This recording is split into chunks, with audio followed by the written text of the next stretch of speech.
मानुषी के मित्रों को मेरा नमस्कार.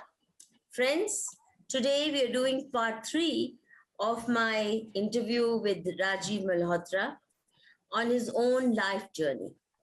So, here you go, Rajiv. All yours. Last time was the journey when Infinity Foundation had been started, and it started with compassion projects. Then it went on to wisdom projects, the intellectual kind, and then these wisdom projects involved funding a lot of American, schools, colleges, various think tanks, engaging with them, and all the disappointments I had. So I want to continue with that, continue with the thought. One of the projects discussed was history of Indian science and technology. The way this project started is, actually people today think I'm very negative. I'm attacking. I'm disrupting the bad guys in what they are doing, and I'm not being constructive. But actually, that's not true. I started out with very constructive projects. One of the constructive projects, which had nothing to do with critiquing anybody, it was basically history of Indian science and technology. The origin of this is that there was a Cambridge University scholar, very famous person long back, called Joseph Needham, an Englishman, and he was in love with China. So he started this series of 30 volumes on history of Chinese science, technology, and knowledge systems. This became very famous, and so much so that and Cambridge University published them. This became so famous that any center in the world seriously studying China would have this entire collection, and they would be required to understand the Chinese thought and logic and all that, Chinese scientific thought, philosophical thought, in a very serious way as part of the study of China. And it was pointed out to me that there's nothing like that for India. Of course, there's all the philosophy and Vedanta, but in a pragmatic sense, scientific sense, technological sense, things that matter to this world, nobody has curated and compiled all of that. So when they're thinking about India, they're talking about anthropology and they're talking about villagers and abuse and whatnot, but there's nothing to counterbalance it. So I thought that we will start that, and many other people will join us, and we'll make a big thing out of it. So there were 4 or 5 series planned. The first one is, which is all we have done, was technology, where physical things are available as evidence. Steel, Harappan and Mohenjo-daro, Dholavira, civil engineering, water harvesting, textiles. So if you look at pragmatic, technological breakthroughs in India, that was our first series. By the way, did Dharampalji's work have any influence? Because I remember sending you a whole volume, a set of volumes of his work, including his science and technology. Dharampalji's work was very important, very seminal, because he had done something similar. He had looked at records in England. He had looked at British records on India.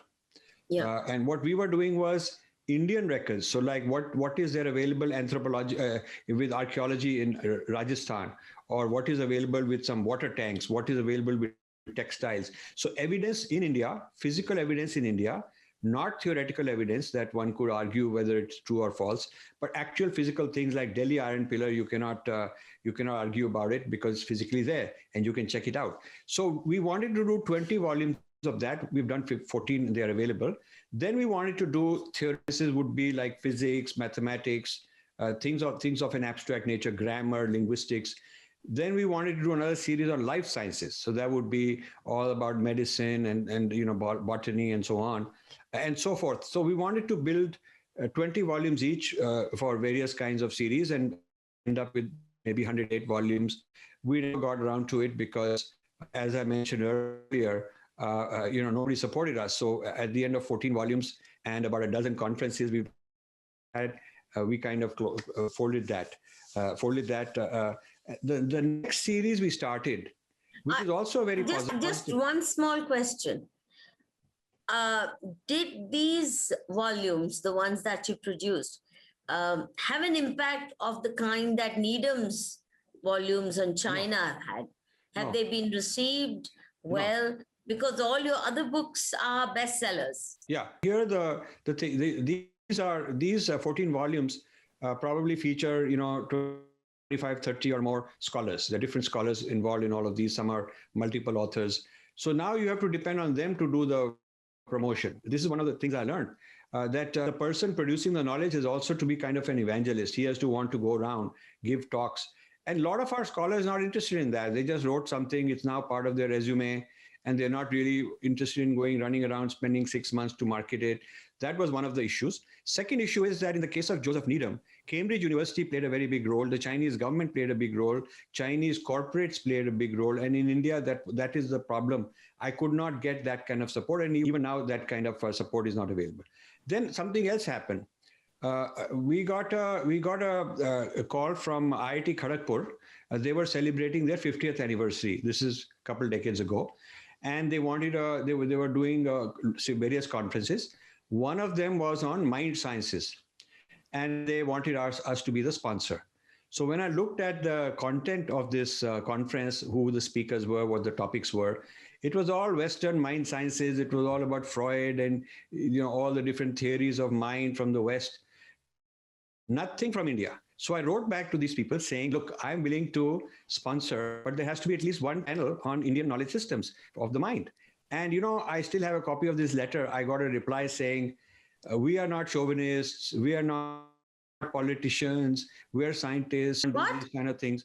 Oh my God. As if sort of they've initiated all this and they're pioneers. But the fact of the matter is, until say 20 years ago, there was very little support, very little demand for what we are now calling Indian knowledge systems. We funded. We wrote back saying we have some Westerners who want to talk about Indian psychology. So I got Bob Thurman to put up a proposal on to put up a paper on Buddhism. We like that we had various Westerners in the U.S. Come up with papers, proposed papers, one on Shaivism, one on Sri Aurobindo. So there are a lot of these, white followers of Indian systems. They proposed these papers, and I sent the abstracts to IIT Kharagpur and said, these are examples of what we could put in a panel. Because they were Western people, these papers were immediately accepted. So a panel was created. We sponsored it. And this panel was a huge success, standing ovations. So this was the beginning of a new movement we started on Indian systems of mind and psychology and cognitive science. And we did about 10 events, a lot of them in Kerala, a lot of them in Pondicherry. Then Delhi University's psychology departments picked it up. Delhi University's psychology department, some of the senior people, especially those who were Sri Aurobindo followers, they picked it up. So this idea of Indian mind sciences started. This is also about 20 years ago. So both history of science and technology, that is the outer world, the world outside of you, and mind sciences, which is the inner world. These became two major lines that we started funding in a very big way. And every year we were funding, scholars, we were funding conferences, et cetera, et cetera. So when this was going on, one of the big events you attended, and that was with Tibet House, we did something in Woodstock. We did a 4-day conference, and we created this thing called Mandala, 4 gates. So the two of the gates were inner and outer. So inner would be the adhyatmic knowledge, outer would be the external knowledge like technology. And then the other 90-degree axis was past and present. So past would be history, and present would be current affairs. So these 4 gates, each was given 1 day, and it was a 4-day thing. And this is a very big success. Now you must have noticed that until then, my relationship with the Western Academy was very good. So we had people like Laurie Patton.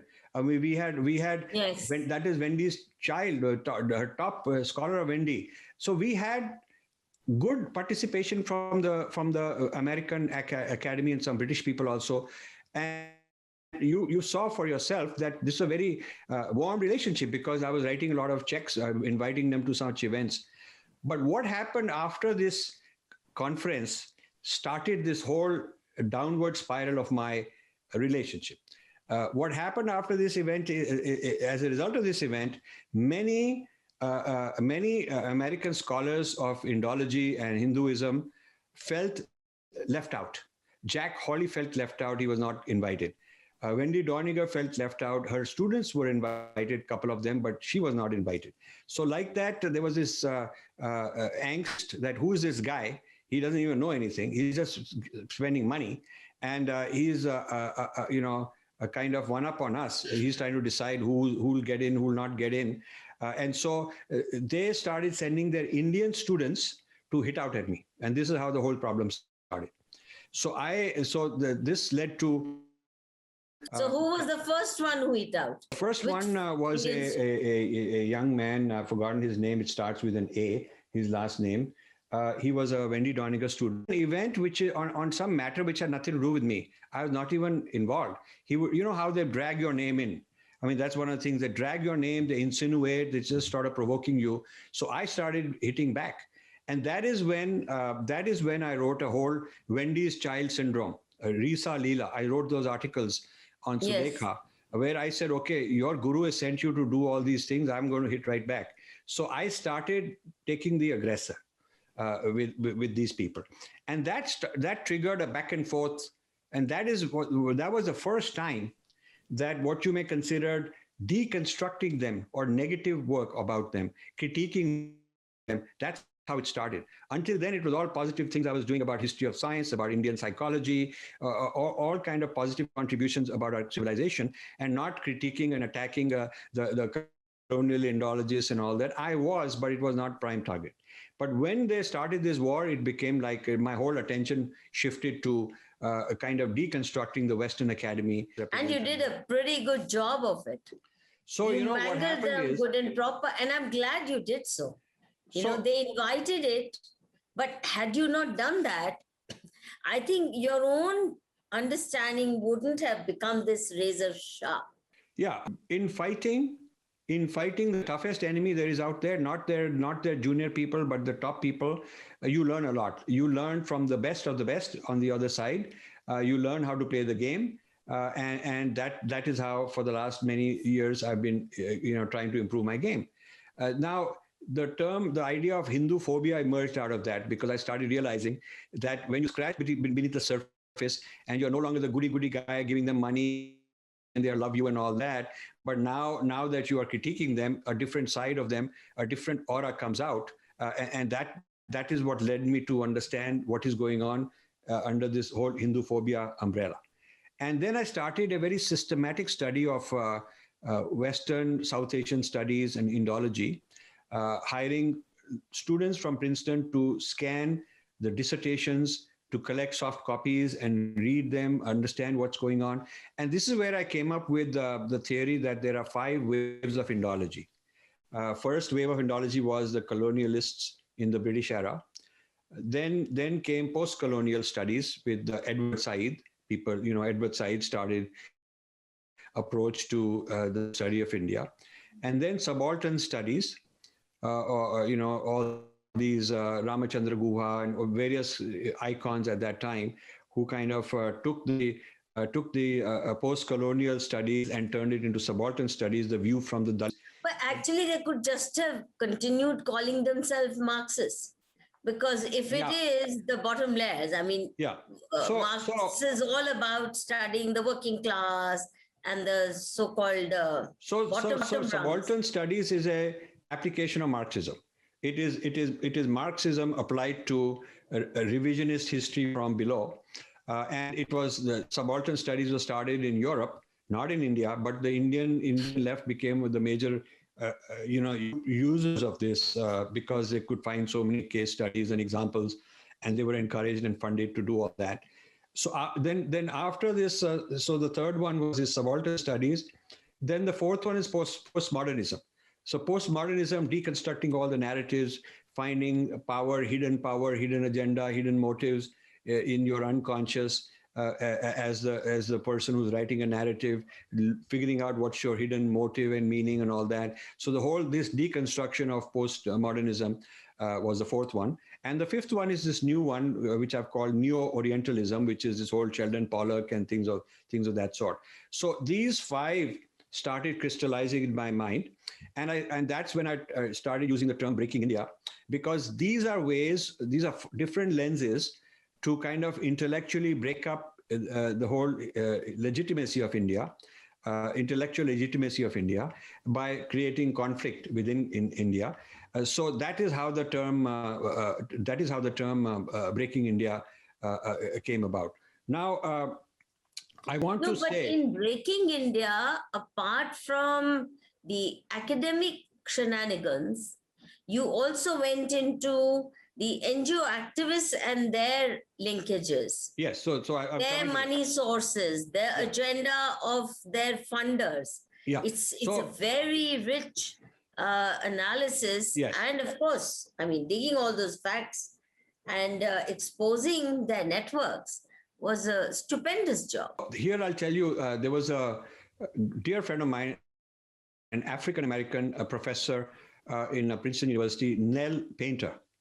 She was head of African-American studies in Princeton University, and she authored this book called The History of White People. History of white people. Because there's a lot of history of black people being written. So she figured that if there, people said, we don't think there is any such thing as white people. There are Westerners. Why are you color coding them? And she said, look, as long as there are black people, then there must also be white people.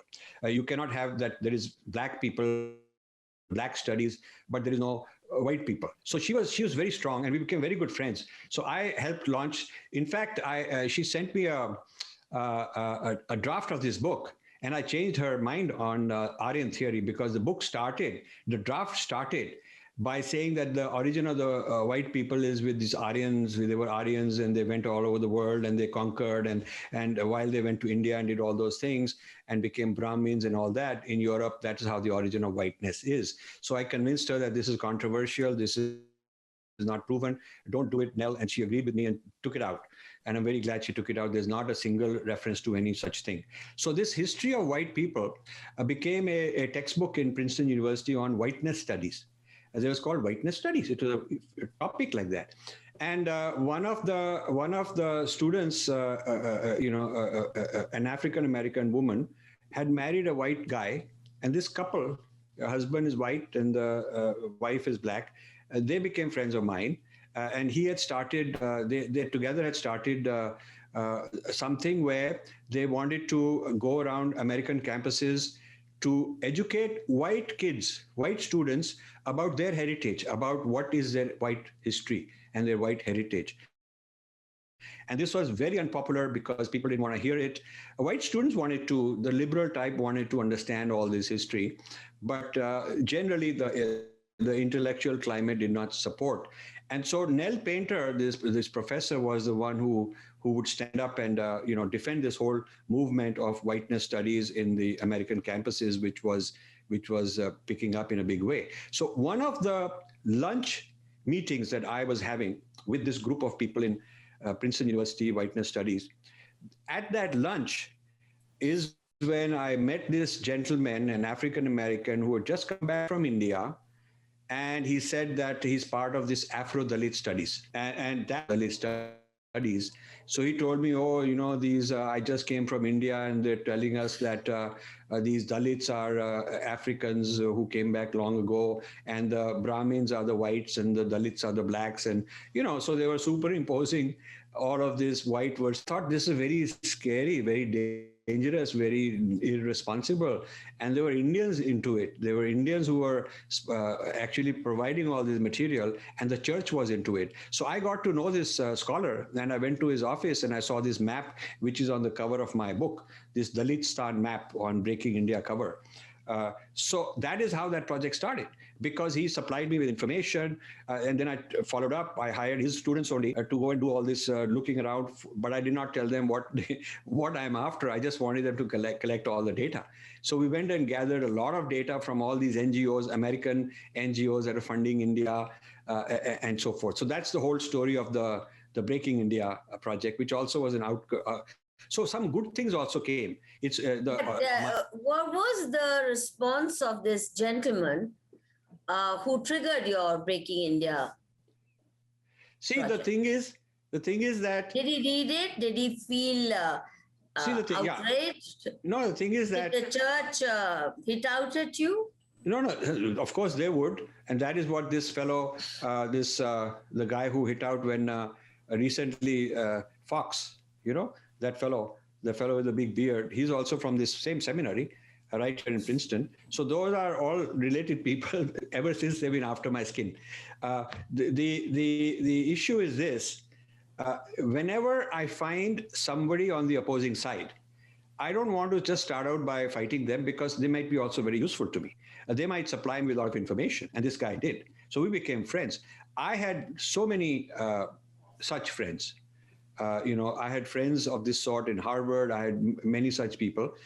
Some of the individuals that the Hindu right would consider nasty and not worthy to collaborate with, if I can get something useful, they're always buying up our people and using them to get useful things for their side. We could do the same. There's money talks. You give somebody a grant, you give them a year off sabbatical, you fund their book, you help them out, and they're also become your friend. Some other things they'll do openly, some other things they'll tell you, they'll whisper, and they'll help you out without being named. So that is that's the kind of relationship I built with a lot of these people that helped me discover more and more of this Breaking India. So this Breaking India, now I want to mention that my experience with the West was not entirely figuring out what's Hindu phobia and Breaking India, which is sort of the negative, discovering the negative side. I also found that there were some very important positive things going on, and I latched onto that. For instance, there was a Columbia University professor who later moved to Harvard, a Japanese man called Ruchi Abe, A-B-E, Ruchi Abe. He had written a book called Weaving the Mantra. Weaving the Mantra. This is a cultural history of Japan. And this Weaving the Mantra is all about Indian knowledge systems entering Japan, all the deities, all the language, all this martial arts. So the whole book, several hundred pages, big book, is about Indian contributions to Japanese civilization. And I nurtured him, I cultivated him, encouraged him, and he went on to do lots more things. These are the sort of things the Indian culture ministry ought to be doing. I mean, these are the things that we ought to catch such people and use them on our side. I also discovered that the idea of digestion. I discovered there are a lot of Indian things which are playing a very useful, constructive role in Western society, whether it is the use of Buddhism for mental health diagnostics, which is very common now, whether it is yoga, meditation, whether it's vegetarianism, a whole lot of these things, whether it is the divine as feminine. I found that so many such things are part of Western thought and culture, but they don't acknowledge the Indian side. And so this is where I developed this idea of digestion, that these things get digested, they reformulate them, and they hide the Indian source. The same thing happened when, Romans digested Greek culture after they defeated the Greeks. And Greeks had digested a lot of North African Egyptian. And so had the Romans digested a whole lot of North African, Egyptian type of things. So the whole history of the West is a series of digestions. Romans then digested Christianity. Emperor Constantine digested Christianity. They digested all these, Roma people, the Wicca, so-called pagan people. So if you look at digestion, is actually a very powerful construct. It's not only about India. Indian thought being digested. Digestion is also applicable to many other situations. For instance, China is digesting Tibetan culture. I mean, they're taking over certain things and secularizing them and rewriting their history, trying to, sideline, anything which is distinctly Tibetan, trying to consider Tibetan as a part of the Mandarin family. Actually, Tibetan is exceedingly close to Sanskrit. That's Tibetans themselves will tell you that. So I discovered the whole digestion and many, many examples. And this digestion series is still going on, and I intend to publish it. It will be many, many volumes. The reason it keeps getting delayed is because the scope keeps increasing. Also, Rajiv, what I want to ask you is this. In the Western academia, plagiarism is considered a really low-level activity. And people can get redress if they prove that XYZ was plagiarized. Now they even have softwares to catch theft of intellectual property. Now, how come a society which puts so much premium on some mediocre PhD being plagiarized by another mediocre scholar, but they won't feel upset at people not acknowledging these grand ideas and these grand contributions? They can't hide it beyond a point. yeah. I mean, where did they get it from? So let me. They have to explain, where does this idea come from?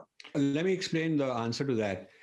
The Western legal definition of plagiarism in terms of a written work means actual words being copied, not whether the idea is copied and you rewrote it in your own words. That wouldn't be called plagiarism. So there is plagiarism of thought and plagiarism of words.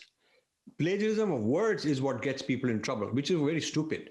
Very stupid. They can make a big deal out of it because of some technicality, some editorial issue. Some copy editor forgot quotes, and they'll make a very big deal out of it. Whereas what they are writing is a plagiarism of thought, ideas, even though they've rewritten those ideas in their own nice, fancy, flowery English, but those ideas are from somewhere else and not their own. No, but they have to explain where did they get it from? Yeah. Where did they get them from? Did they original. sit in France? They'll always go back to some original, earlier Western thinker and claim it as their own. Right now, I'm involved with some guy in Pondicherry. He's been for 30 years mining ideas out of Sri Aurobindo. He lives there, and he's been mining ideas. He's a physicist by training, and he wrote something called the Pondicherry interpretation of quantum mechanics 25 years ago. So at that time, he was acknowledging. In his early writings, which I have a copy of, he's acknowledging.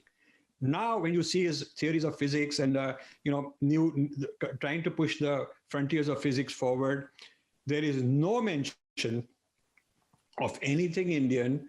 All that stuff about Sri Aurobindo and Vedas, all that he used to write, are gone. It's all referring back to Greek thought and some Plato thought and some medieval European thought. This is how digestion works.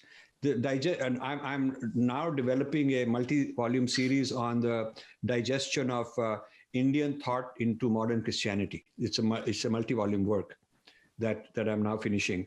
Another one is on Buddhist influences on Western thought, how it's been digested into, whether it is mindfulness meditation, whether it is all these therapies, clinical therapies, et cetera, et cetera. So this period of my life was both sharpening the Hindu phobia part of it, the breaking India part of it, the digestion part of it, the multi-levels of Indology part of it, critique of what they called South Asian studies. And I said, well, under South Asian studies, they're going to equate India and Pakistan and give you equal seats, equal voices. Those guys are better organized than we are. So whenever it's a South Asian bye-bye in the academy, we lose out. See, if they said Pakistani studies, nobody's going to go for them. Yeah. And therefore, Pakistan, even restaurants, they never call them Paki restaurants. Yeah, but they'll always call them Indian because they know nobody will go to a Pakistani restaurant. Yeah, but the thing is... And so with studies, the thing is that hide under our umbrella in order to subvert and sabotage our contribution to the world knowledge. It's very interesting. Pakistan is in Islamic studies and it's also in South Asian studies, and then they can dance around. So this reminds me, the Metropolitan Museum has, in those days, had when I used to take students there in New York, they had a whole floor called Islamic art, the whole floor. But there's no floor called Buddhist art, Christian art, Jewish art. The only floor which is organized by religion is Islamic. The other floors are by region. So there will be, South America, there'll be Africa, there'll be, China. So the different floors are organized, taking important museum things, museum artifacts, organize them by religion. So their idea of civilization was geographical, except for Islamic. So I had a big debate with a lady there. She still happens to be working there. Just about 5-6 years ago, I was having lunch with Subramanian Swami, and he had invited her because her husband was somehow involved. He knew and all that. So when I heard her name, I said, you sound familiar. And so she remembered that I had debated her in her office in New York. She's an Indian. Indian, a Muslim lady. And I'd asked, why is it that Islam there has a whole floor? Why don't you call it Arab art, Iranian art? Why do you call it Islamic art? Whereas you don't say Buddhist art, whereas while in fact there is Buddhist art, there is Hindu art. Why don't you have those organized by religion? She was dumbfounded that somebody had actually called this out. And then ultimately what I found out is that the Saudis had given them a huge grant on the condition that they will take the Islamic art from all the different parts, including India. And so when you go to the South Asia section of that museum, the Mughal period is gone. Whatever could be classified as Islamic art is now under Islam and not under India or South Asia. I would love to have Mughal period erased out of our... The point is that any art which is from a certain year to a certain year is classified as Mughal period, even though it's Hindus doing it, even though the subject matter could be Hindu, the artisans could be Hindu, the craft, the sophistication is Hindu. So just because the rulers, so now they should talk about subaltern history. They should say that the view from below is a Hindu view. And therefore, this should not be called Mughal art because that is a view from above. So just because the ruler was a Muslim doesn't mean that you should have to reclassify it as Islamic art. The producers were all Hindus or converts. Yes.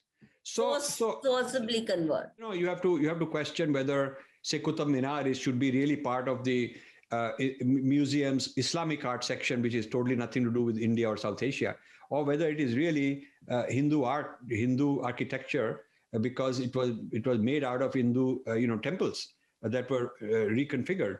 So these are, I could go on. There is a large amount of interventions. I was always very interventionist, very audacious, sticking my neck out, getting myself in trouble. And whenever I would look for help, there would be no one available.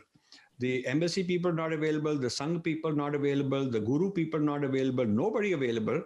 Industrialists not available. They don't want to spoil their reputation and be associated. And so basically I'm out there fighting for myself. And I notice a little bit of that in you also. And that's a topic we'll talk about separately.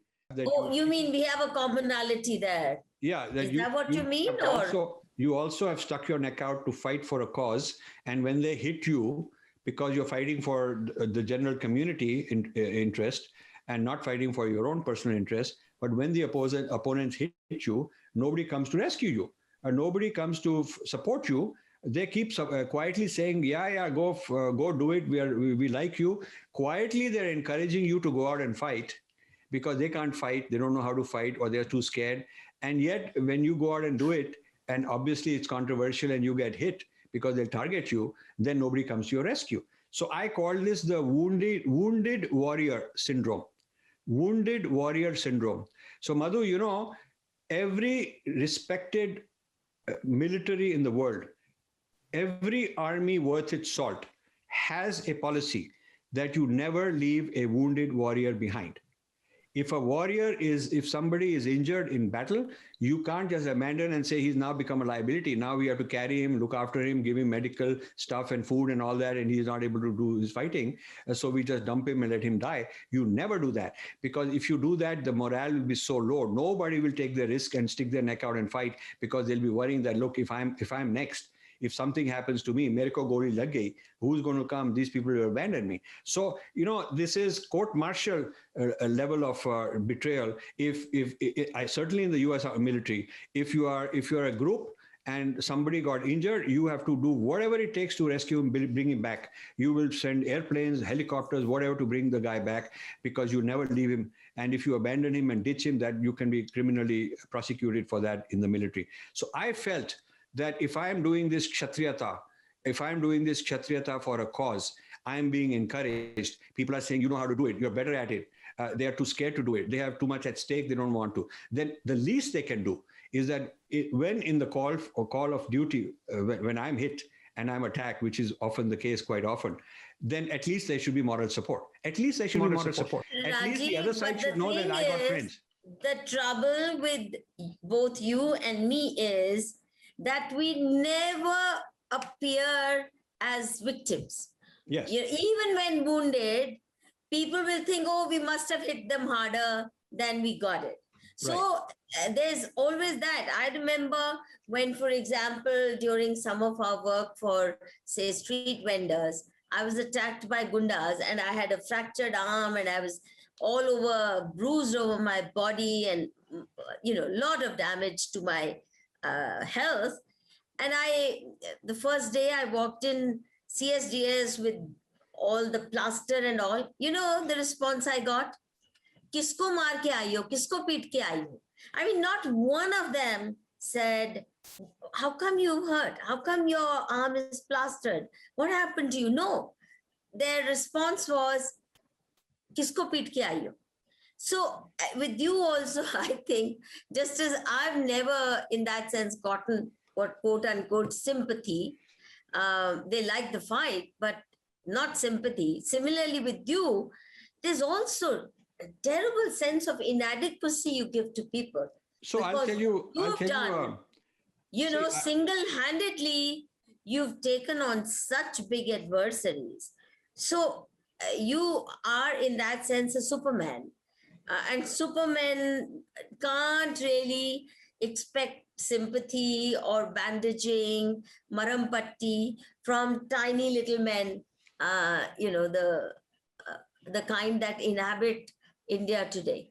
So I'll give you a concrete example, and there's hundreds of such stories. I'm not trying to pick on one, but I have to use an example. So, I was totally out of, I was not interacting with and collaborating with Sangh Parivar for decades. This whole history of Indian science, nothing to do with them. The Indian theories of mind, psychology, nothing to do with them. My five waves of Indology, nothing to do with them. All these things I was sponsoring, whatever I was doing, it was by myself. Because I didn't get the idea that there was depth, intellectual depth, that they could really bring value, but they wanted to jump in and kind of nibble at what I was doing and kind of get the benefit for themselves. But one guy got the better of me, Manohar Shinde, because he would constantly come and visit me many, many times a year, stay in my house, constantly, Rajiv ji, aap to ye kar rahe hain, bahut great kar rahe hain. I want to, can you send me some PowerPoints? I'm visiting the chief in Delhi and I want to show him what a great job you've done. Then another time, give me a proposal of, if I could raise $1 billion and Modi will agree, he's a chief minister of Gujarat. So give me your slides. I will convince him that he ought to fund you. And then he would actually call me back and say, oh yeah, it went very well. Next time you're there, you'll get all this. You will get all this support. He was just lying. He was just bullshit. Complete bullshit, basically a way to suck the knowledge out of me and go around peddling it as his own. So he was one of those guys. Any use. Did he put it to any use? He tried. But anyway, my story is that he started this thing called Dharma Civilization Foundation or something. Even the name was an idea that he picked my brain, got it. But the whole content, what to do and all that, he picked it up. He took the ideas I had rejected, that funding chairs is a bad idea. I had concluded that after all these experiences, that, we got to create our own ecosystem, which is what my foundation is now doing. We're creating our own young scholars and making them prominent. I had learned my lesson that funding the wrong people, no matter how much money you give, they're not going to turn around in your favor. So, but he had picked this idea, which was the idea I'd rejected, and he was going around raising funds to create chairs and whatnot. So he was taking my knowledge, marketing it to corporate sponsors and to funding people in India to create his own foundation. Now, interestingly, every time I would corner him, he would slip away. He didn't want to admit that he's playing this kind of a sudden game. One day, something interesting happened. A friend of mine approached him behind my back, just approached him somewhere and said, "Why are you avoiding Rajiv? All this you are talking about from him only. Why are you avoiding? Why isn't he here? Why isn't he presenting this?"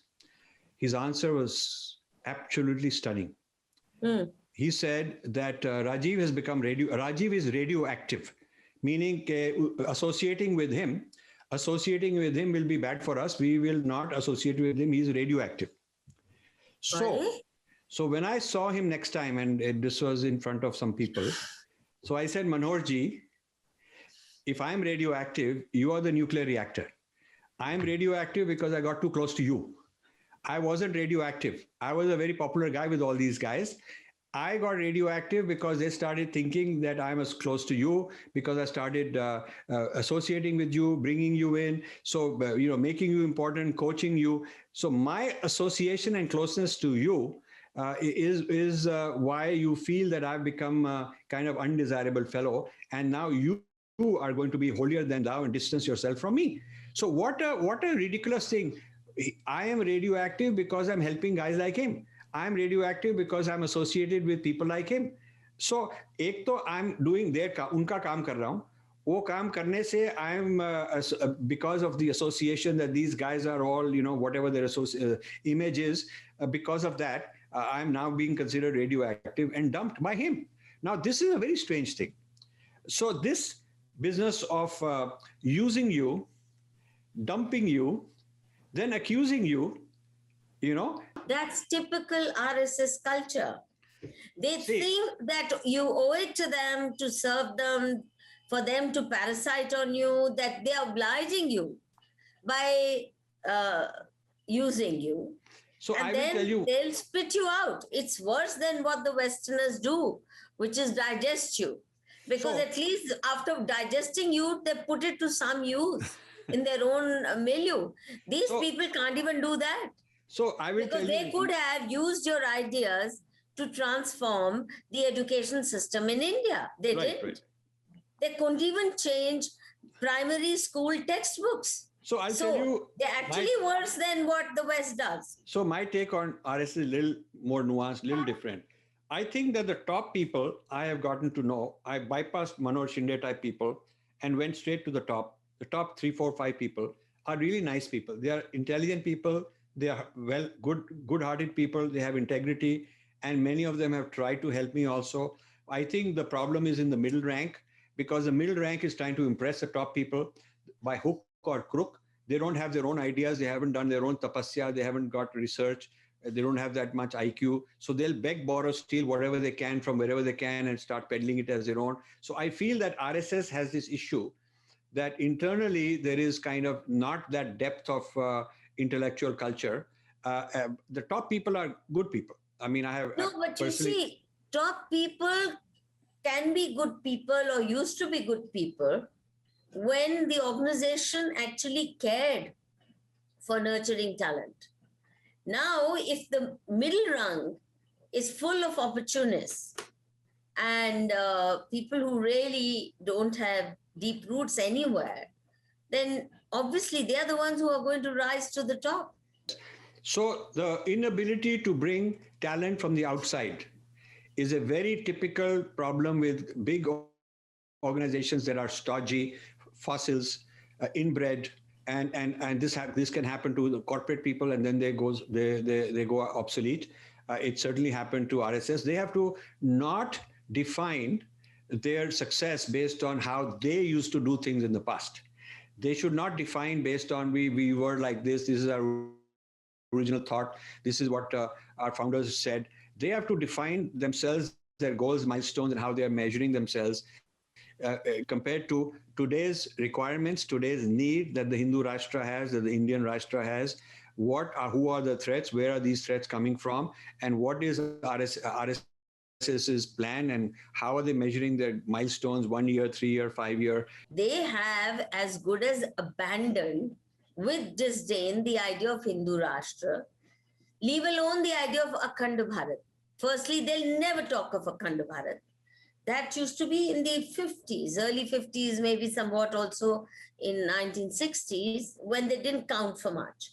Now they don't talk of that. Secondly, the latest thesis by Mohan Bhagwat ji, Pujaniya Mohan Bhagwat ji, that Hindus and Muslims have the same DNA, therefore we are bhai bhai. That Hindustan is incomplete without Islam. अब जब ये thesis है आपकी, ये thesis है, घर वापसी की बात भी नहीं करनी. In fact they crack down heavily on the agenda of घर वापसी. They're doing nothing to stop conversions. Before we talk about anyone else like them, what about Hindu gurus? So now I'm telling you that during this phase when there was nobody out there to help me, I went to everyone, named them, the who's who of Hindu gurus. People sometimes go on my case saying, why you interviewed Guru X and Guru Y? Arey bhaiya, I interviewed whoever is willing to be interviewed. I approached all the gurus. Sadhguru doesn't want to be interviewed by me because I've criticized that yoga cannot be separated. Yoga cannot be separated from Vedic culture and Hindu culture and many things of this sort. But we can have a gentleman's disagreement. We can disagree on certain things. We don't have to be abusive. I respect him a lot. But still, these guys, they either want unconditional blind love and faith and idolatry, or they want nothing to do with you. So I found that few gurus were even interested, even having exploratory or kind of conversations. The idea of talking to a guru for me is not because the guru is special or great or not great, but the guru has followers, millions. These gurus got a lot of followers. So the guru is a channel to reach their followers. So if I have an engagement and encounter or some kind of a conversation with a prominent guru, I'll certainly be able to reach out to their followers. Now, I found that close-mindedness in whether... But you had a very good equation with Dayanandji. Very good. So he was a man of substance. Yeah. So he was the closest ally. A lot of these things he counseled me in private, and I would always go there to spend a lot of good quality private time. He would give me a lot of time to work things out. And he was my coach, my mentor, helping me out. And I'll always be very grateful to him. And he always, even behind my back, supported me. So this Hindu Dharm Acharya Sabha, which is what he started. He put me as the person, as the scholar next to him. He's the head of he's the Acharya. And the acharyas were not sort of scholars interacting with outside scholars, but I was a main scholar in many things that Hindu Dharma Acharya Sabha did. He would call me and I would be there helping him out. After he left, the new management, the new leaders, the new acharyas running it never called me, have no time for me. Once or twice in the early days when I called them and said, I'm in India, they would write back, we are busy, no time for you. So, but they're doing pretty little anyway. They're doing pretty little anyway. So what has happened is... You are such a dynamo and they want to perhaps live a retired life, the life of self-engagement, essentially. So you only going to cause them disturbances. What are they going to do with a dynamo like you in their midst? So if you say, okay, no guru, so then where else to Chinese? But you also Japanese, had a good equation with Sri Sri. Sri Sri is very, very nice to me. We have a good personal chemistry. But in terms of in front of the public, he launched my books and a lot of nice things. But I have not been able to have a detailed philosophical, metaphysical kind of a discussion, scientific discussion. He's not been available, and I want to just leave it at that. Maybe they didn't have the time, but every time I've been there, for some reason or other, the events that I have with his audience, he introduces me to the audience, then he leaves. The audiences are fantastic, in his ashram near Bangalore. Those audiences are very brilliant people. I've had a lot of good things over there, but not a one-on-one direct.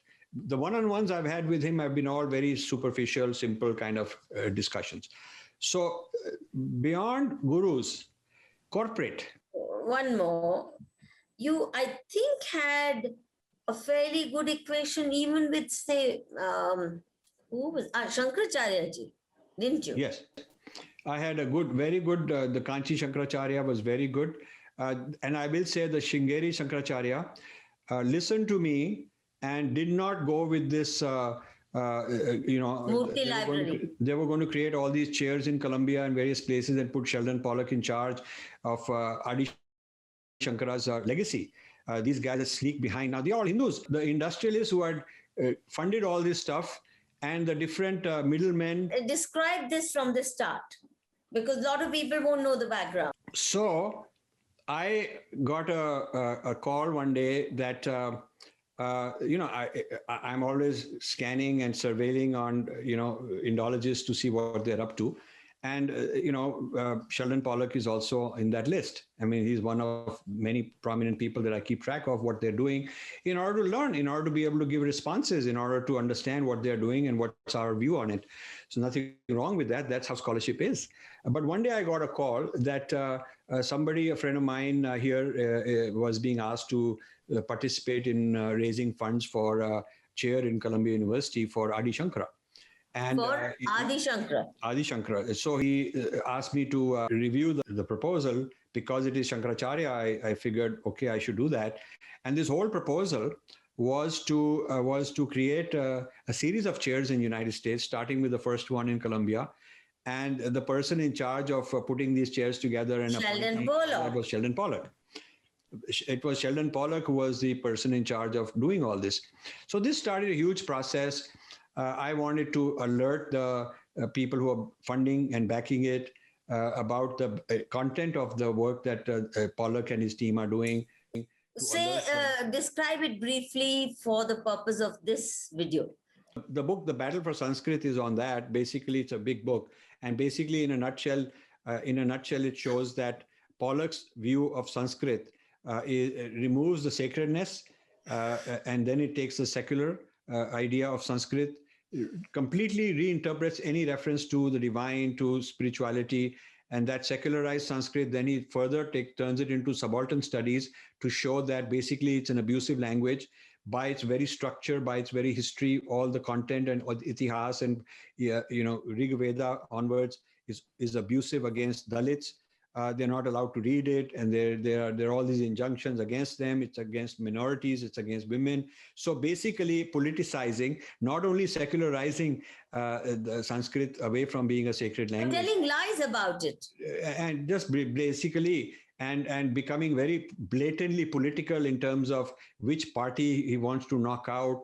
I mean, come on, if he's a scholar, and the Shankaracharya of Sringeri is about to appoint him head of these chairs and all that committees, then he ought to be of a different caliber. I mean, he cannot be a guy who's having his drinks and hamburgers and taking his students out to bars, and he cannot be somebody of that kind. There has to be some sanctity, some sense of spiritual embodying the spirituality in you that you are going to represent and teach. So these people from Sringeri hadn't done any of that. And so I took it upon myself to wage this fight, got a lot of, bad reputation from it, bad rap, because I was spoiling what was going to be a nice show for a lot of Indians. I was invited to join. I could have easily joined them and become some important person in their scheme of things. But I took it to Shankaracharya of Sringeri, and I must say he supported me against the policy of his own administrator. So there's a prominent person, an IS guy who's the administrator of Sringeri, who was signing all these agreements with Colombia and so forth. Why don't you name that IS guy? I think he's called Gauri Shankar, something like that. He's called Gauri Shankar. It's well known. All this is sort of well known. So even to this day, the financial people in New York who were backing all this hate me. If I'm ever at an event, they'll insult me. They have gone and started becoming stars and being interviewed by a whole lot of Hindu right wing, because now they realize that being Hindu right wing may be good for them. So they all become like Hindu right wing. But our own people are forgetting who's who, what background do they come from, just how deep is their commitment to the dharma. So our own people would go gaga just because these guys got some money and they can throw around. So I have so many such betrayals that, but I want to give a counter example also. Hindu Jaz in the 90s. Hindu Jaz were the only corporate people I found at that time. They unfortunately did not continue this, but they were creating good academic programs for At our Columbia. Columbia, Oxford, and Bombay. 3. Okay. So what happened is SP Hindu Jaz, he's one of the brothers, his son, and I believe it was his son, I'm not sure, but it was his son, and I think his name was Dharma Huja, had committed suicide. And this was because of marriage. He wanted to marry someone, or I'm not sure of the exact details, but it's out in the public. If you look for it, it's a well-known story. And so in his memory, the parents were, of course, shattered. And because he had interest in these spiritual matters, in his memory, SP Hinduja set up this whole Dharam Hinduja foundation for Indic studies. And that is when I was involved with them. That is when we use the term Indic. I don't think there had been this term before.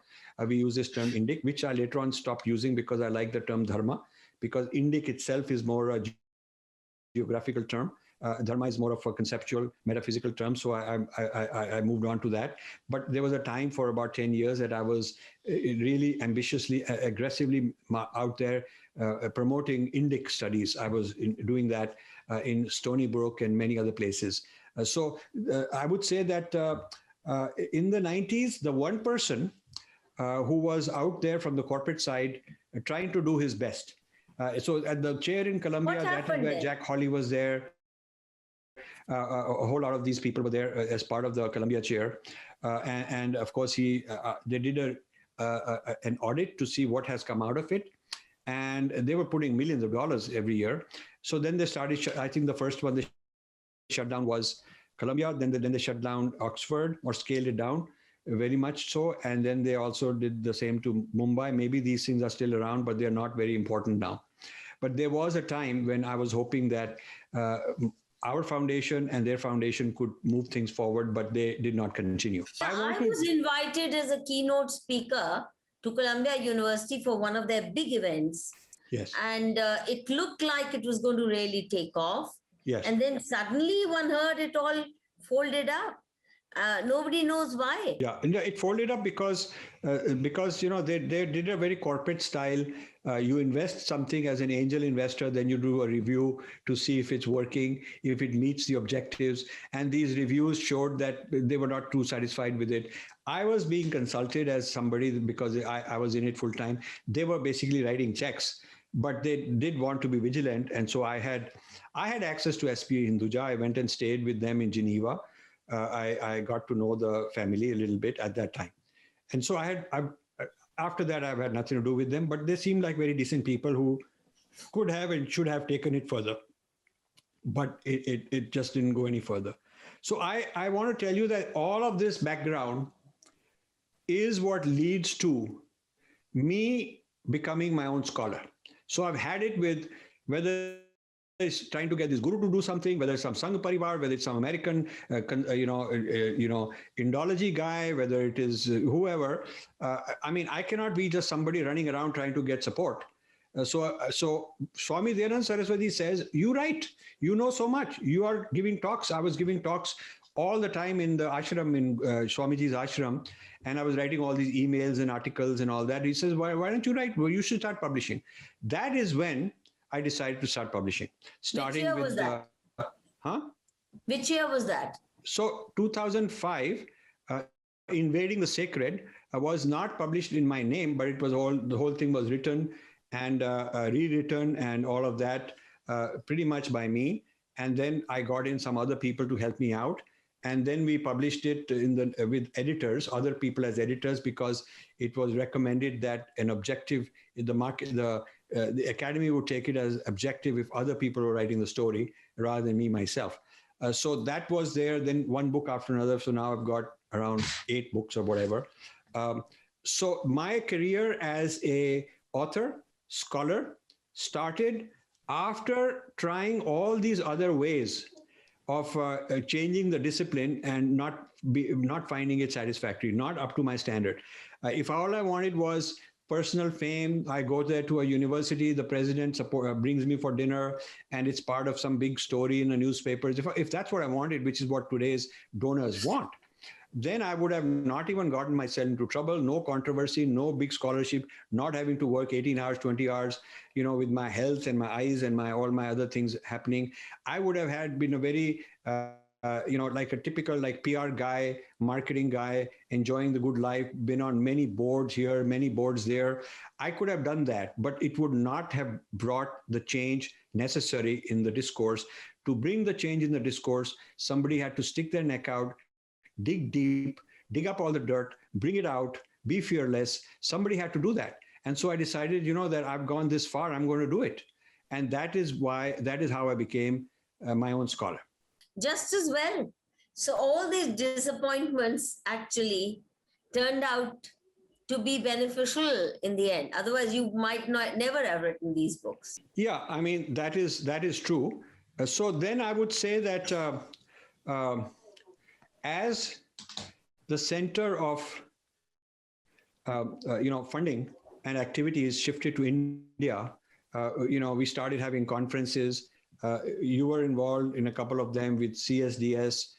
We had many other conferences with various collaborators and partners across India. We started doing this, and I started writing my own books. So this is when people who describe themselves as Hindu right became kind of aligned. I became aligned with them. This is very recent. People think that people expect that I started out as some kind of Hindu right-wing fellow. I did not. I was raised as a science person. I was a very secular person. I was a left of center person. When I was in school, one of my best friends was a Maoist. He became a Naxalite. Who's that? Govi Kapadia. He was in St. Columbus, a year junior to me. He then became a teacher in that school.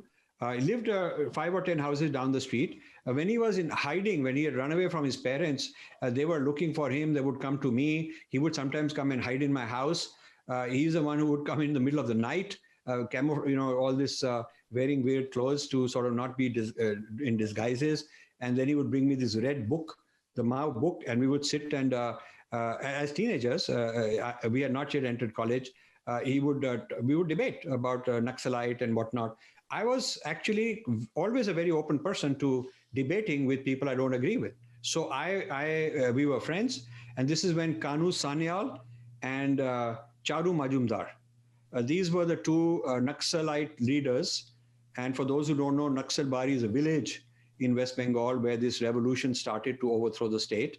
And then that movement became known as the Naxalite movement. And so I'm talking about in those days. This is like 60s. I'm talking about the 60s.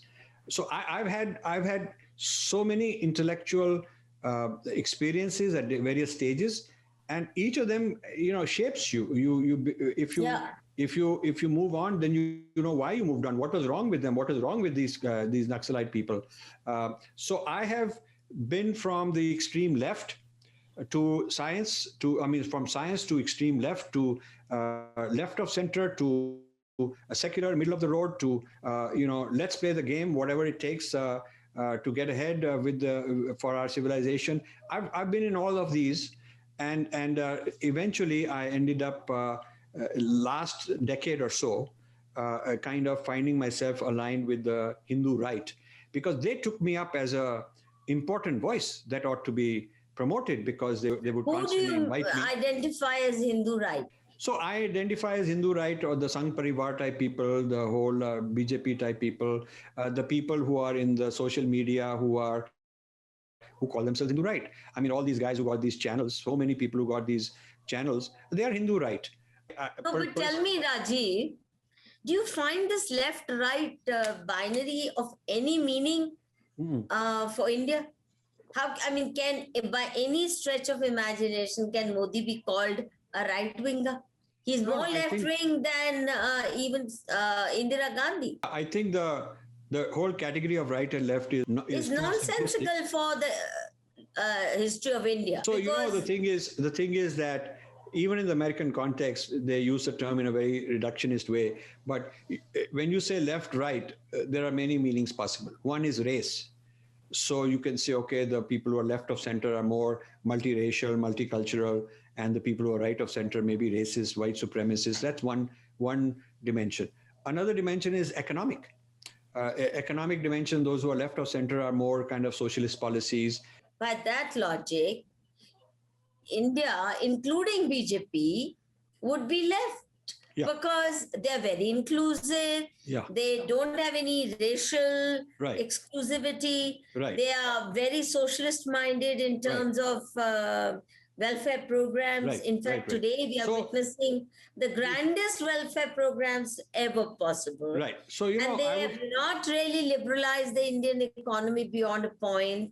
Yeah. Modi has come down heavily with his, Raid Raj all over again. So actually, he's more left than Indira Gandhi was. So, I would say the three dimensions of, right, left, at least certainly in the American context, and then you can see it really doesn't apply in India. But in the American and context, the leftists are sitting in the lap of Americans. so, I mean, look at the pattern of funding by, say, Ford Foundation, He Was, Right. and all these grants. Right. They actually cherry pick, hand pick leftists. Right. They don't give money to so-called right wing, those who identify themselves. So all the leftists, the dream of their life is to have a position in an American university, Right. in the super capitalist West. Right. So what their harangues against capitalism and whatever else are about, nobody can understand. Yeah. So actually, it's such a bastardized debate. I don't understand how we can even stick to it. So, Yeah.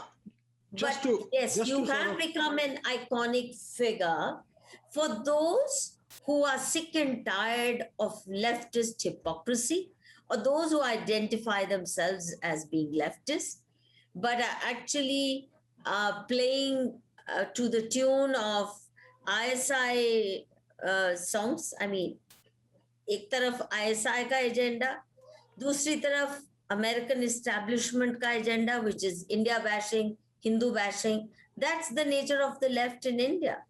So I don't know how you can call yourself right wing. Yeah. So, the term Except right. that if you mean by right wing that you are really in the right place and you think right, and your head is in the right place, your heart is in the right place, but otherwise, in the way that political scientists understand right wing, you certainly are not. So there are. Anyway, did it. So when you debate conservativeness in America, okay, conservatives versus liberals, and as they will tell you, there's three dimensions. You could be a conservative in one of three ways, two of three ways, or all three ways. One is religion. So Judeo-Christian people who are into the orthodox, literal view of the Bible, the exclusivity view, the ancient, that's their grand narrative. So one way to be called a right wing is Zionist, Christian right, and so on. That is the religious way. The second way is race. Those who are white supremacists, the liberals will call them right wing and all that.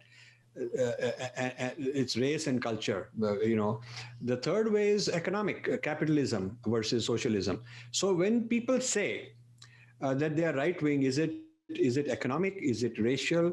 Is it religious? What right wing? I think this whole category needs to be actually put in the trash bin once and for all. Yes. And just as you've constantly invented new terms, it's time that we say this vocabulary doesn't suit us. It does injustice to who we are. So keep it in your trash bin. We don't need it. But I want you to come to another point. I'm aware that when Modi came to power, you had a lot of expectations. You did meet him, and you did think that your contact with right wing, so to speak, which is to say BJP and RSS, would lead to some fruitful collaboration. What happened? Did you try? Were you So, able to make a breakthrough? so the first meeting I had with Modi was when he was running for Gujarat elections. Just before he got into the PM elections, but this is still Gujarat elections. Uh, and in that, basically, what I said is, I want no appointment. I have no expectations in return, but I have a lot of ideas and a lot of projects that need support. I would like, if he were in a position to support my projects, that doesn't involve any money for me or anything for me personally. But we have young scholars. We have a lot of young scholars. We have budgets. We have conferences, and somehow if people can sponsor that or help us out with that, it would be a big thing. That's all I ever wanted. I really, if they were to offer me a post or a position, I would turn it down. I would turn it down right away because I have no patience. I have no patience for the political process. There's far too much politics in India. I would rather be running a think tank than some kind of a government, whether it's a political Yeah, but they could have handed over a think tank to you. They are funding all the leftist think tanks. The thing is that there is no think tank I would take over that exists, no right-wing think tank I would like to exist. Sometimes they would say, okay, why don't you help out IG and CA, but you got to use current people. And the current people are useless. I mean, the current people are useless. Or they may have some things that some organizations that they think are think tanks, but I don't think so. If I were to accept something, I would accept that I select my own people.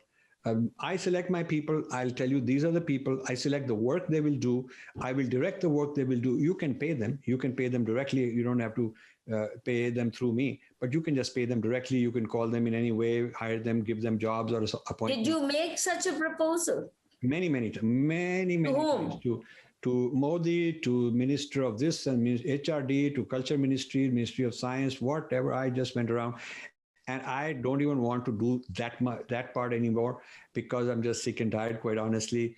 And I'm back to being my own person and nurturing and creating my own small think tank. We have about a dozen people in India and US, one or two in Canada. And that is the scale of our think tank. And we are quite okay with it. And we have very big ambitions on future work in each year. Each year we want to produce more and more things out. So our game plan is clear. We've organized, just to give you a little bit on that, we've organized ourselves into 4 tracks. We call it track A, B, C, and D. So the Infinity Foundation track A is original research I'm doing. I have 20 more books to do and to produce them and get them out. That is track A. So we keep producing more of that. Track B is to nurture young people to become authors, to become documentary makers, to become people who are into animation, who are into different kinds of intellectual output that young people can do in their own name. I'm trying to, I'm nurturing such people. There are 3 books where the author or editor of the book will be not me, but one of our team people. Three books that are in the pipeline. So we want to create teams that can become scholars in their own right. This is track B. Track C, we want to turn all this into easy to use, whether it is online courses, small snippets, small animations, whether it's Hindi translations into different languages. So we want to make it more popular level rather than serious level. That is track C. And track D is the whole social media battleground. That is track D. So we have 4 kinds. We have people in all 4 of these areas, and we have goals. We have milestones on what we want to achieve. That's how we are doing it in our own little chota mota scale. This idea that government will come and say, here's funding for 1,000 people, go run the huge think tank. I'm not interested, because the amount of politics involved, the amount of nonsense involved, the amount of running around here and there, giving this presentation and answering to that, I have no time for it. I feel that India has confused between Rashtra and Rajya. And I want to explain this. Rashtra, Rashtra from the time is of not about Vedas. Rashtra is a Vedic term, and Yes, Rashtra is not about running election and nation state. making the new coalition and beating this guy and putting out FIR there and giving a lecture here, and all the work that that is currently going on is Raja. It's Raja level work. No, Like this. I think the difference really would be Rashtra versus nation state. And among your untranslatables, Yes. Rashtra should never be No, equated with. Rashtra is a non-translatable, but I'm saying That's that right. even among the Sanskrit non-translatables, Rashtra and Rajya are not the same. Yeah. Yeah. So the point I'm making is that nobody in India is really doing Rashtra building. I don't think they're doing Rashtra building. I think to do the Rashtra building, they first have to do Purva Paksha to figure out what are the issues, deep issues. This is what I've done in my artificial intelligence book on where is the Rashtra vulnerable? What do we have to do in terms of technology? How do we scale up? Unless you can be compatible with where the technologies are going in the next few years, you cannot be building the Rashtra. And you've seen 1 year I've been out there with this AI. I've been researching it for 5-10 years, but I've been out there publicly for about a year. And a lot of people have resonated with it. And this should be a topic of a whole conversation between us on what is this AI and why it's important. But it highlights the point that there is no Rashtra building. It's all Rajya. It's all politics. It's about the next elections. It's about who will get what appointment. And I really don't want anything to do with that. It's not even politics, it's politicking. And there's a world of difference. See, politics can be of various qualities and categories. Yes. And politics need not always be such a disreputable occupation. Yes. But in India, the word politics is used, as a pejorative. अरे politics मत खेलो. तो फिर politician politics नहीं करेगा तो कौन करेगा? Engineer. So this is, I think, there are many lessons if I were to now reflect. Okay. If I were to reflect, first of all, I want to say that nobody is really looking after Rashtra. We have a lot of people looking after politics, Rajya, getting elected, the latest tamasha, the latest drama, all of that going on. Secondly, there is no such thing as in our own school of thought. Marxism is a school of thought. Western feminism is a school of thought. The postmodernism is a school of thought. They've developed schools of thought with a lineage of multiple generations, multiple scholars, a lot of scholarship, a lot of students, formal courses being taught. We don't have that. There is no, for instance, there's no Vivekananda school of thought. Nobody's understood his philosophy or carrying his philosophy forward. It's all quotation here and there, of one-liner here, one-liner there. And you go to the Ramakrishna mission, more bhakti. That's nice. Bhakti is also good, but it is not. If you look at Sri Aurobindo, there is no Sri Aurobindo school of thought that is being practiced in Pondicherry. Very superficial. If you look at J. Krishnamurti, there is no, it's all forgotten. You go around and look, even Deen Dayal Upadhyay, there is no Deen Dayal Upadhyay school of thought. Who's taking those ideas and those principles forward in today's context? Deen Dayal Upadhyay said that we are obsolete because we are just parroting and we are not applying our principles for today. He was critical of that. And this had to do with, regardless of which political party, he made those comments. But today, in his name, there's a big street, there's all kind of memorials and whatnot. Colleges named after him, but there isn't a Deen Dayal Upadhyay school of thought where they will argue contemporary issues from a Deen Dayal Upadhyay intellectual point of view. Who's there? Who's going to do that? They will give a talk about his life, about how great he was, and quote from it, and why in his time and place he did great work. That is good and important. But a school of thought means that you take the knowledge and you apply it in today's context. I mean, that would mean smritis. That is what smritis were meant for, to reapply, reinvent, come up with today's problem solving. So, I mean, the books, the works that I'm doing are my own humble way of taking current issues and applying our lens to solve current issues, to address current So issues. we do have a Rajiv Malhotra school of thought. No, there is, but it would take a while to organize it, to compile it. That's right. You're doing it. But then I'm doing so much new work that I don't have the enough bandwidth, enough resources to take the previous work and organize it into courses. And we are doing some courses. Our track C is developing courses and making things easy to use and so on. So we are doing it. But in general, people will say, why you need a school of thought? Vedas are there, so we can quote them.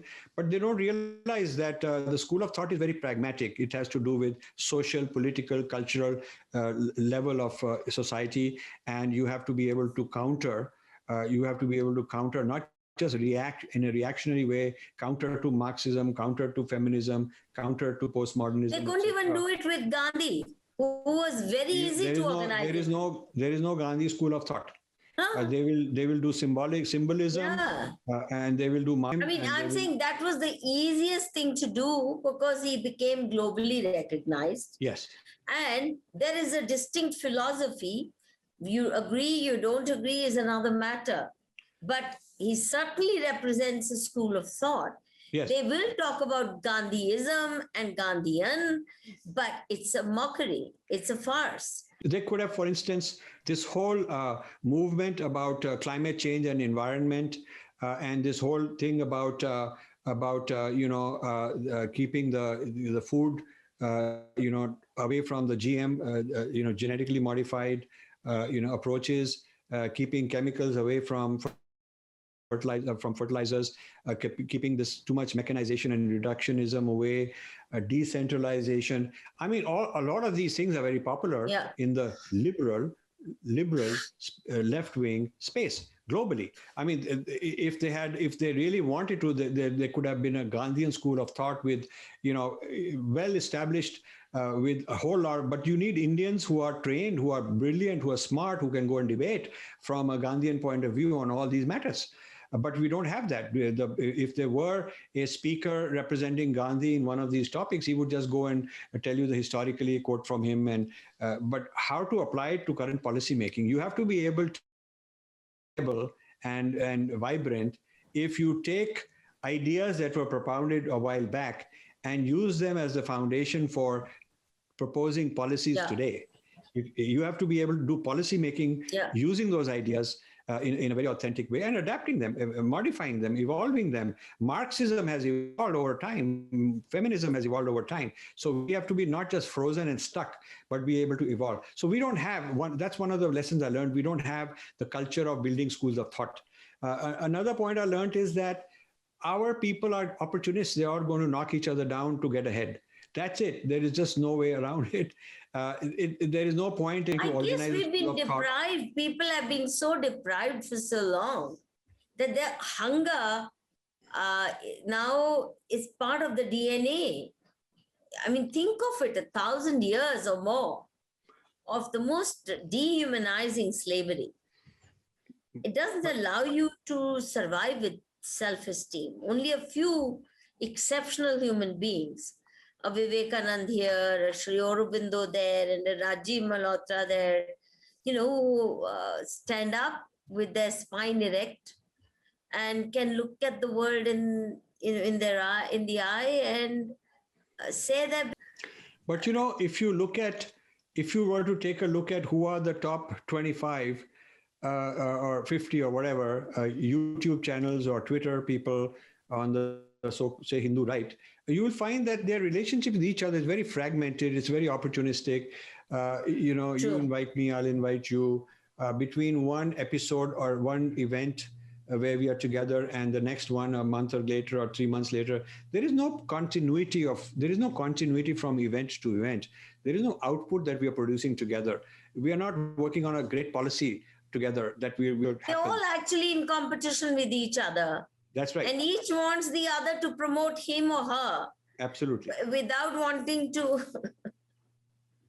So true. If you ask me, who could have been the big umbrella saying we will have diversity, we will have lots of groups, lots of individuals, there's room for a lot of this, but we want a coherence, we want a framework, we want some common vocabulary. We want Yeah. some standards and norms, respect for each other. We want some forums where everybody is allowed. Nobody is kind of kept out because you don't like this guy, no jealousies and all that. Like I'm kept out of so many such forums. But suppose we wanted a major big brother, big sister kind of umbrella. Who do you think are the ones that could have played that role?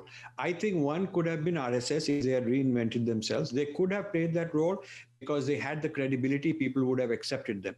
If you such a role, I can't play, you can't play, because people have to accept somebody larger than life.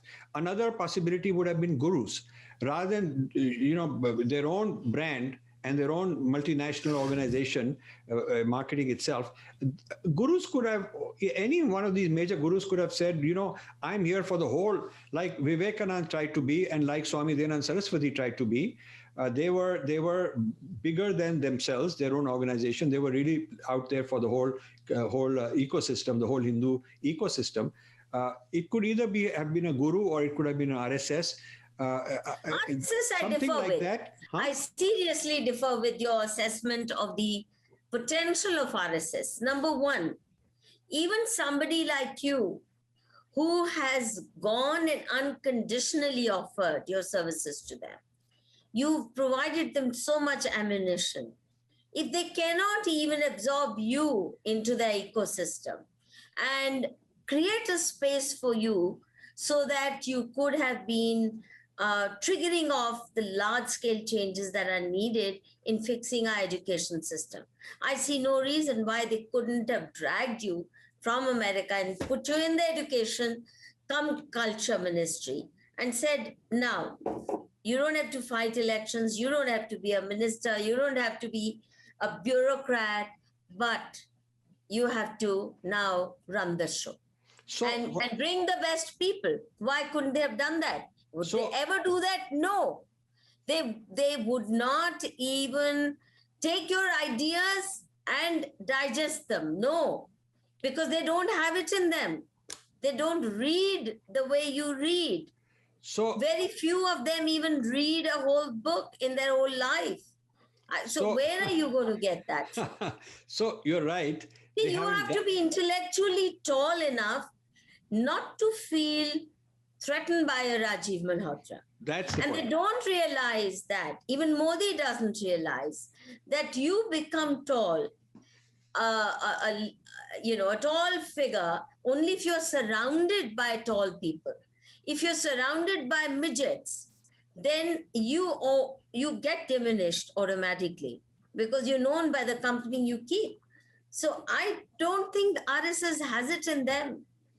Even their own talent within, the few people within RSS who do good work, they haven't been nurtured. They haven't been put in key positions. It's like they prefer garbage. So let me ask you this.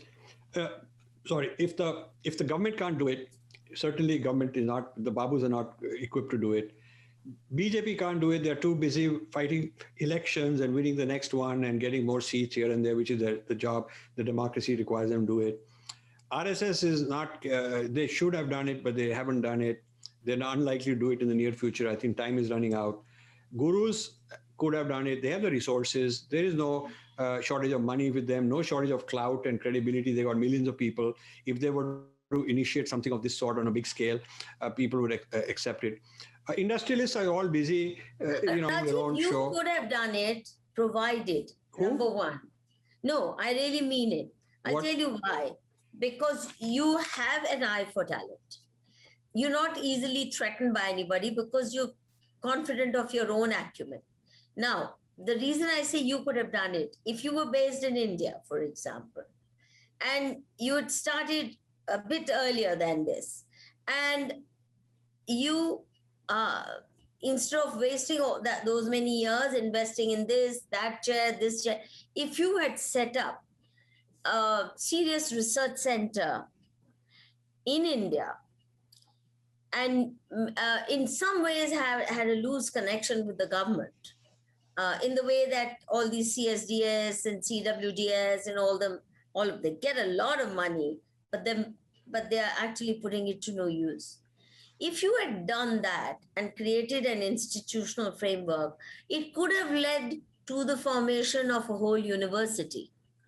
to outbeat the likes of JNU. You could have done it. I'm convinced of that. But then you were situated in a position where you're constantly 1 foot here, 1 foot there, and so you can't build an institution in India. Yeah, but let me just tell you that until COVID, prior to COVID, I've been in India 4 times a year without missing any year, typically from 3 weeks to 2 months each time. Quite a lot of stay, and running around trying to see what synergy might develop. To give you an example, I proposed all these things to ICSSR, our mutual friend, relative of mine, who runs this. I've said, okay, you guys are funding 35 or 33 or 4 so left-wing social sciences, big, huge things. Because they're funding. CSD is only one of them because they have such organizations in every corner of the country. Yeah, they're all captured by the left. And I've even said so many times, just give me one of them. I don't need a job. I don't need a money, salary, any of that. But I can be an advisor, director, push it through, be a mentor, and see what I can produce. And I'll tell you, I'll give you goals. I'll tell you what all I'll produce in 1 year, 3 years, 4 years, 5 years, like that. And you can decide for yourself.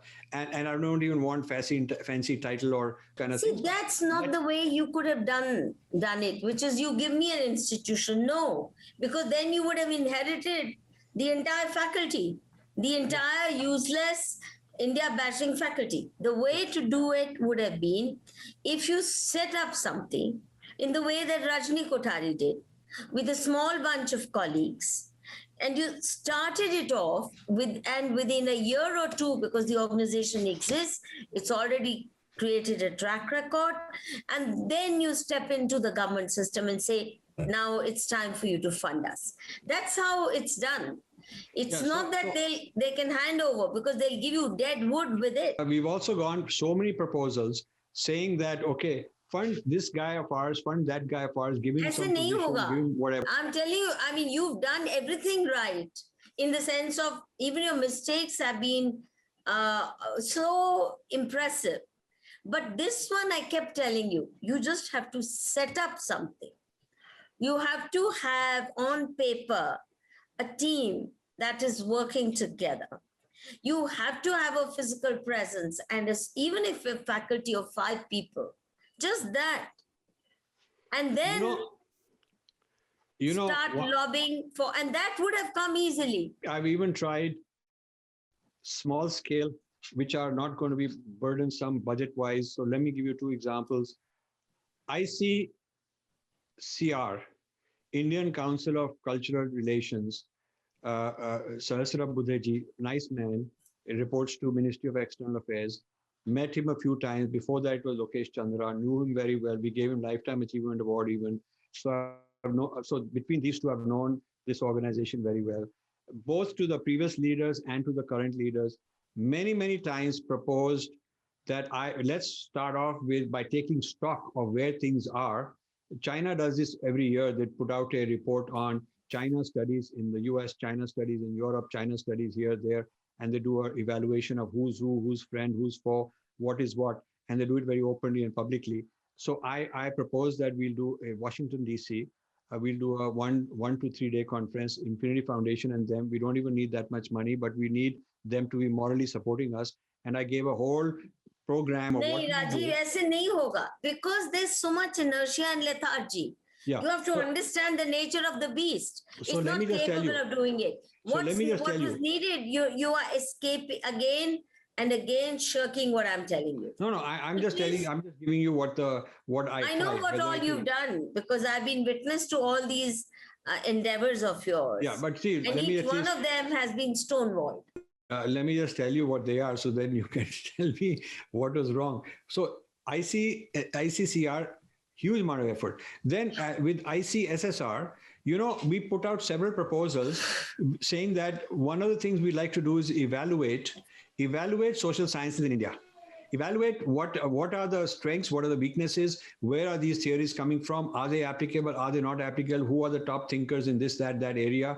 And we would love to have, be given a 1 to 2 year program where we'll put our scholars in and do a solid critique from a Vedic point of view, a Vedic drishti, looking at Western social sciences. Now, that would be such a wonderful thing to do. So what we were told is wrong with our proposal is it does not comply, it does not conform with social sciences norms. So I said, but we are going to criticize the social sciences norms. If my purpose is to criticize the social sciences norms, I'm not going to step into the shoes of these social sciences people and do one of those things which they're already doing. I want to step into non-social sciences framework. See, the point is, it's like भैंस के आगे been बजाना. आप उनके साथ इतनी बड़ी बातें करते हो जो उनकी जहन से बाहर की है. All you had to do was, number one, couch your vocabulary. You don't pour your heart out to them because they have no use for it.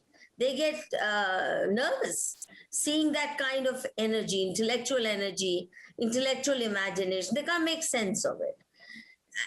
And in some ways, actually, sometimes the better among the bureaucrats would have a better chance, at least those who've been well educated. But forget that. I'm saying having an institution. How did the Kotharis do it? They simply had a group. They collected a good cohesive team. They set up a center. And even though initially it remained very poorly funded, but within no time, things started happening. And you could have done it easily. Listen to me. You all know the history. CPM supported them and Indira Gandhi supported them. They got political support. They got political support. They got funding. The Ford Foundation. They got American funding. Then they were called CIA. They gave up that. Yes. It's been a very, for example, they wanted to be part of JNU. They were sabotaged. They used to be called CIA agents. You're saying CPM supported them. CPM hated them. Yeah, but they Rajni Kothari used to be called CIA agent. Yeah. Ashish Nandi used to be also called American agent. They were not ever respected. You know, the husband-wife team who are CPI people in JNU, I forgot their name.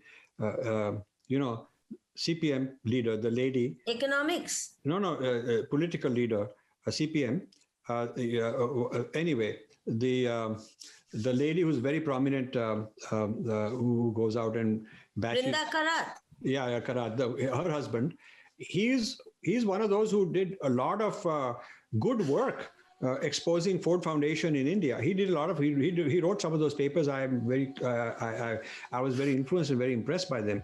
So these Kothari type people, they had the backing of the Ford Foundation in those days for many, many years in a very, very big scale. So, they had their maa baap, their brother, big brother, parent figure looking after them. So everybody's had, in India, you will not find isolated entrepreneurial angel investor. But you could have done it.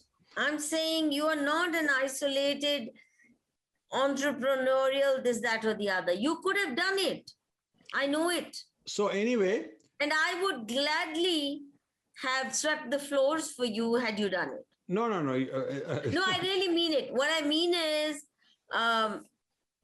many like me would have joined you in that endeavor. So many like. So given I'm 70 plus, I'm certainly not going to do any of those things. I have a treasure trove of experiences and memories and knowledge and data. I want to compile it, organize it, publish it, and my own research work. I have to get it out. And I'm more and more reconnecting with my own adhyatmic process, my own sadhana, because ultimately I'm in it for that. I don't want to dissolve and waste my time with all this political stuff going on. If it's not going to happen for India, it's not going to happen. But I'm certainly going to pursue these to the best of my ability as my own Swadharma. So that is where I'm at right now. I'm going back to what the Guru had told me back in the 90s, early 90s, that don't do it on the expectation that somebody will come and help you, that these people are aligned. Don't do it because somebody else needs it. You do what you think is right, and you do how much and you can on your own. and you do, whatever you want. In other words, the advice was that whatever you can achieve on your own is probably what you want to achieve. This whole business about build this institution or that institution is not going to happen. You also have to, Madhu, realize the temperament of a person. I am a quintessential anti-bureaucracy. The reason I was a very big success in the corporate world in the United States, and the reason I left that and first became a management consultant and then started my own companies is because I hated to sit in a large corporate room and sit around in meetings with people everybody saying the same old thing they said a week ago. Nobody has done a darn thing about it. Nobody wants to kind of, call the bluff to, hey guys, why aren't you performing? In America, where it is such cutthroat competition, I found the very large organization quite mediocre. As compared to tiny ones there you could move ahead. So the idea that in India I could have done it is kind of far-fetched. I feel I'm not cut out. If I were cut out, I would be in politics. I'm not cut out because I'm a bad PR guy. I will tell too many people too much on their face, and I don't care if they don't like it, because I have to tell them what I feel they have to know. So a person who is that much outspoken it's better for me to be a mentor behind the scenes. That's true. Help out with ideas, and I cannot be the institution face at all, in my opinion, because I'll have to compromise too much about my style and how I work. Anyway, this is what you were destined to do. You've already created Infinity Foundation. It is a globally recognized, respected institution, and you are mentoring so many people, more than perhaps any of these research centers do. And what the quality of work you're likely to produce through that team you've gathered, I'm sure will be a very enduring contribution. Thank you, Rajiv. Thank you. Thank you very much. This has been a wonderful, wonderful discussion. In closing, what I want to tell you is that the final, if you want to do another one, the final section will be on where are we as a nation, where does artificial intelligence fit in, why are we in trouble? I believe we are in trouble. I think that India is getting into very rough weather, rough terrain. We are at the early stages of what used to be the industrial revolution. Now this is called the fourth industrial revolution, this AI revolution, and this is going to create new haves and have-nots, a new a polarization of ultra wealthy and poor, not only among nations but also within nations and states. Some states will be one way, some will the other way. Yeah, we'll do that. And I think India has not sorted it out. India is still avoiding all this. We haven't even sorted out plain literacy. Yeah. We haven't even sorted out primary education. We killed native intelligence. Yeah. See, the tragedy is we killed the native intelligence of our people. And now we are in the age of artificial intelligence being brought in by people who've mastered the art of global domination already. And we don't even know how to rule ourselves. Yeah. We really are in deep trouble. I agree with you, and we must have that. That's it. Yeah, and that is where I'm talking about breaking India 2.0. That is breaking India in this age of the new industrial revolution. And what we've seen in breaking India 1.0 was nothing compared to what is now happening. And it's not many years away. It's happening right now, but people don't know it. So I think that's an important topic we should discuss at some point. We'll do that soon. Pleasure talking to you, Rajiv. I'm really honored that you chose to talk to me about your own life journey. And you talked heartfully. I don't know what the real word is, but you didn't withhold anything, and you allowed a very spontaneous conversation. I'm sure people will gain a lot listening to you. Thank you. And also, I'll have more arrows on my back, but I'm used to it. The arrows now, are kya bolte hain, Hawai tir. I don't care. Now they don't stick to you because now you've risen too far above them. Yeah. Those who are shooting arrows have actually diminished in stature. Yeah. You managed to do that. The likes of Wendy Doniger and all the other worthies that you took on, their stature is vastly diminished, and you've risen far above all that. So I don't think there are any more arrows that are going to stick to you. No, we have plenty of those kind of people in India also now. But anyway, we'll talk more about it. Yes. And thank you. You're a wonderful person to talk to, because you in casual conversation you get a whole lot of things out that in a very formal type of setting I would not even be talking about these things. But these things just come out in a natural flow, and that is very delightful. I've always enjoyed these conversations with you, and we'll continue this yes, we will. later. Thank you so much. Thank you. Thank you. Namaste. Thank you so much.